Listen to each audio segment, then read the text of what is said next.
Thank you, Dr. Fakir Mohan.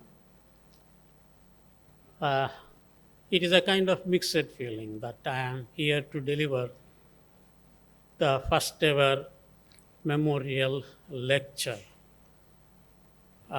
First ever lecture in memory of Professor Sunil Kant Behra. Sunil, as I used to call him, was almost like my student uh, for the reason I was his examiner on several occasions, including his master's.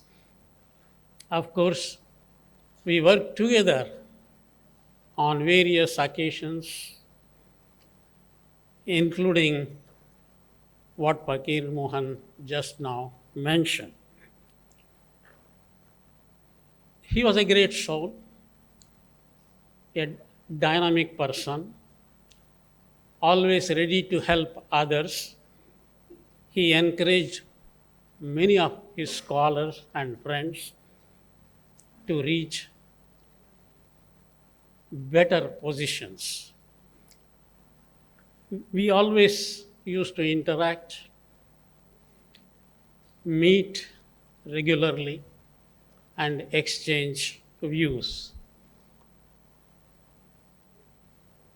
This is not only a privilege to me to speak about the subject that has been suggested by Professor Upendra Phadi, and also a kind of, uh, what can I say,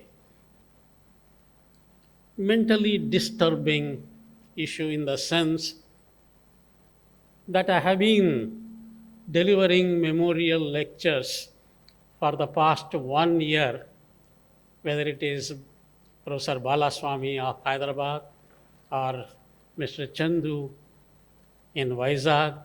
This is the third one right now. I feel sad because the professors I mentioned were younger to me. So somewhere it hurts that I am delivering a lecture in memory of these great souls. Anyway, it is part of the game. So his dynamism, his guiding spirit, I believe, will be carried forward by his research scholars, whom I know very well. I wish them every success in their future ventures. Then, secondly, I must thank Professor Upendra Padi ji for giving me the Lifetime Achievement Award. To be honest, I am not comfortable with the idea of receiving awards. From my early age, I always resisted the temptation of receiving awards. Then you may ask me the question, why did you receive the award now? I quote the famous Persian scholar Rumi. Yesterday, I was intelligent. I wanted to change the world. Today, I have become wise. Now I want to change myself. You can understand what made me to receive it. The topic of the lecture is Media, Education and Technology, a critical reflection of imperatives. Normally, people consider me as anti-technology person who is following the teachings of Mahatma Gandhi, because many people think Mahatma Gandhi has become outdated. So people may think that I am also an outdated person. It is not like that. I am going to make my stance on technology very clear. Let me, with your permission, let me start my lecture. Initially, I was reluctant to speak on media education as my half a century association with academics has made me wary of such an adventure. However, I had to accede to the request by Professor Upendra Padi, and here I am. With a history of more than 100 years, media or journalism education in India has passed through many vicissitudes. From a few stray attempts before independence to an enviable proliferation at the end of the 20th century, media education in India offers a significant history to dissect and discuss. More than the collective effort of media educators, it is technology that has brought a sea change in the instructional discourse of mass communication by the end of the 20th century. What has made me say so? Because I am a witness to the debate of the gap between newsroom and classroom, both as a professional journalist and a media teacher. From the beginning of my career, I fervently believed that every media educator should have some professional training in mass communication. My editor always joked with me that with a master's in journalism, I had an additional disqualification to enter the profession. 50 years over, the ground zero level has changed, but I refrain from saying whether it is for better or worse. The comment that media education in India is heavily loaded with theory and lacks professional input has been a subject of discussion for a long time. I will not delve deeper into the matter for the time being. As an ordinary consumer of media products, I have recognized the emergence of a paradoxical situation. The arrival of new technology has added a new dimension to the profession of media communication by de-glamorizing it and has made everybody involved a common denominator on the one hand. On the other, it has made celebrity hunting more of news value than anything else because celebrity is a branded commodity. In situ, the impact of technology on communication behaviors of individuals is well researched. This has affected the media education also. The huge impact of new technology on ancillary professions like advertising and public relations is unimaginable. Now, media education outlets, sorry for using the word outlets, but I think it is a fact that I continue to use it. You may agree with it or you may not agree with it. Education outlets have started stressing upon technical skills like handling camera and other gadgets. This is reflected in the course content of the programs. Another issue is the mismatch between educational framework and the communication pedagogy. We have the Western framework and the contents that do not gel with the ground realities of the society. The cultural distance between media education and society is seen in the curriculum of the coursework. One positive aspect of technology influence on media education is moving away from the teacher-centric education to participatory education. Yet, the worrisome aspect is the dominance of AI-controlled academic atmosphere replacing the human interaction. Human creativity is challenged and affected by artificial intelligence, which has been already mentioned several times. Let us not forget that there is a strong linkage between corporate houses and technology. In fact, the giant corporate houses are technology peddlers. Technology is a big business, and mediated communication is also a big business. The media education outlets that supply human resources to media houses have naturally adopted the technopraxis to survive in the market. Thus, we can see the corporate influence on both media and media education facilitated by technology. Commercialization of media education is a stark reality, and technology is partially responsible for it. Besides, teaching in virtual space is slowly gaining currency. Of course, it has both advantages and disadvantages. With accelerated deterioration of knowledge based teaching and learning, media education is heading towards what is called as event management. In my opinion, the new intellectual resources are peripheral and superficial. While technology can provide access to resources, the quality of many such resources is questionable. The so called new frontiers of generic skills like data analytics, networking, and research have fascinating titles, but much of it is extension of precision journalism. The media education dependent solely on technology and bereft of the local cultural context is definitely anathema. I blame the mainstream media for such a trend. If the same technology enables media educators to promote alternative thinking for pluriversal media ecology, a bit away from the total control of market forces, which is being used by well meaning individuals, it is a welcome development. The institutional context of media education and the concomitant technology adoption are two vital aspects to consider.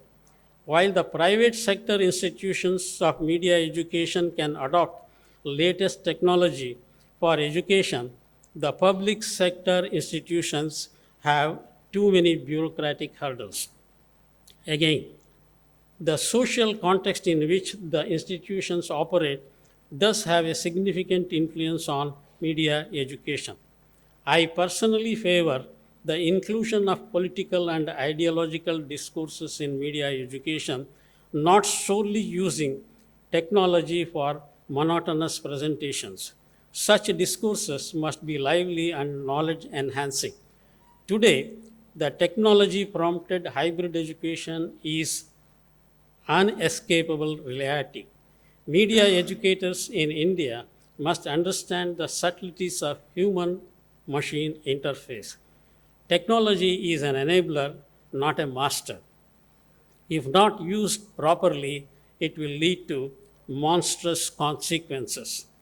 The influence of technology on media practices is obvious in recent times as the conventional media have opted for new technology. However, we must remember that technology has its own redundancy, a term often used in media. Beyond a point, media educators will have to understand the dangers of cyberculture instead of blindly accepting it. Media education should not help produce artificial media products that propel artificial dreams. This is especially true in the case of wide use of artificial intelligence. Media educational outlets hallucinate too much about marketed media texts and products. A clear and straightforward analysis of the media products in their social context should be the signpost for both media educators and analysts. Of late, there has been too much emphasis on visual communication in media education. Too much of visual literacy may lead to textual illiteracy and damage the ability to think without the technological tools. Naturally, it would result in depthless surface of media education. Technology assisted creativity may produce convoluted aesthetics, much against the originally creative human aesthetics. In fact, this is the reason that media schools should teach media aesthetics, both technology assisted and otherwise. Let us remember that media education is not merely to teach information peddling, but also for knowledge construction. Effects of new media technology on media students and learning outcomes are now part and parcel of the study of educational communication. Integrating new technology into the classroom curriculum or making the best use of instructional technology demands innovative planning. In the rat race for producing low culture visual contents, the media educators must not forget the finer aspects of media ownership and regulation, linguistic, literary, and philosophical perspectives, apart from social concerns, as already mentioned. Immediacy, hypermediacy, and remediation are all byproducts of digital tools. They have entered the realm of media education too. These have created new techno narratives in the field and started dominating the age old socio cultural narratives. While the marriage between technology and culture is inevitable, the media educators must also think of its long term effects on the social fabric of the nation, which has already been mentioned by many of the speakers who spoke earlier. The moot question is whether media software will end up as a real culture. In the light of the fast paced technological developments, future media education is likely to, within quotes, dissolve conceptual borders of meanings, unquote. In addition, it may focus on the political economy of social media ideology, of course, an acceptable development.